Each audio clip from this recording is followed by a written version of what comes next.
Assalamualaikum. Belum dinyala juga. Iya. Bentar. Tapi ada bantuannya dari. Ah iya, maaf ya. Nah, dan nyalain. Soalnya nggak nyala jadi saya nggak fokus itu. Maaf ya. Nanti dikat aja ya, dikat aja. Bismillahirrahmanirrahim. Assalamualaikum warahmatullahi wabarakatuh. Waalaikumsalam warahmatullahi wabarakatuh. Kita kebetulan dari Universitas Islam Tasikmalaya. Nah, di sini kita akan sedikit berwawancara ataupun berbincang-bincang gitu mengenai kesehatan mental gitu. Kebetulan kita dari kelompok 2 yang untuk itu saya perkenalkan, nama saya Aziz dengan Maulana dan ini teman-teman saya. Kali dari akangnya boleh perkenalan dulu Kang. Oke. Bismillahirrahmanirrahim. Assalamualaikum warahmatullahi wabarakatuh. Waalaikumsalam. Terima kasih buat teman-teman yang sudah ada di kami ya, di klinik BPH. Kebetulan saya di sini sebagai seorang psikologi hipnoterapi ya. Sebenarnya saya ada yayasan namanya Yayasan Rumanis, dan Yayasan Rumanis ini bekerja sama dengan beberapa klinik di Tasik. Salah satunya klinik BPH, kemudian klinik Azhar Medika yang masih Buru, kemudian di Harapan Bunda, sama di klinik Lapa Tunas Medika yang di Singaparna. Kalau saya sendiri pendidikannya ya sebagai, kalau S1 saya 2 kali ambil hukum keluarga, keluarga Islam, sama ambil psikologi. Ambil S2-nya psikoterapi psikologi Islam, ilmu tasawuf. Jadi ya akhirnya di terapi psikologi gitu kan, seperti itu. Bismillahirrahmanirrahim. Perkenalkan saya Fani Nur Aisyah. Pertanyaan yang pertama itu apa saja jenis gangguan kejiwaan atau masalah kesehatan mental yang paling sering ditangani di klinik ini?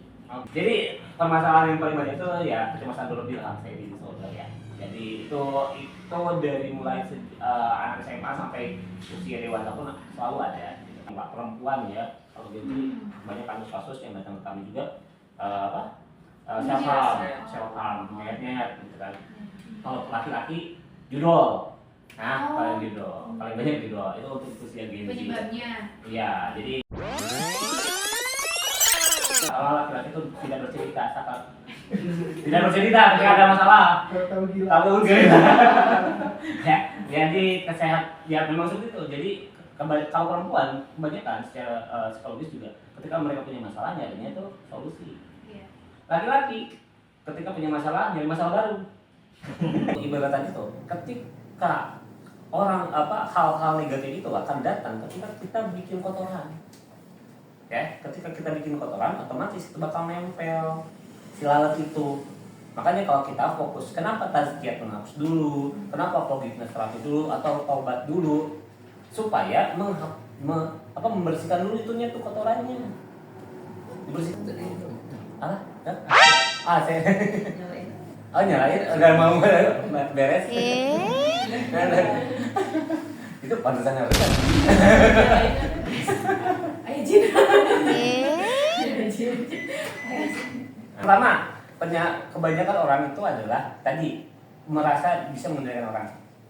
Itu. Yang kedua, kalaupun kalian sakit hati sama orang, kalau kamu diem, kamu harus ikhlas, kamu harus ridho. Kalau kamu diem. Tapi kalau kamu belum bisa ridho, belum bisa ikhlas, minimal ngomong tanpa ada pengharapan orang itu bakal berubah atau enggak. Nah, kebanyakan, tapi kan aku belum ikhlas, diam gitu. Tapi aku belum ikhlas, belum ridho. Ya, ngomong. Tapi aku nggak berani ngomong, ya harus ikhlas, harus ridho.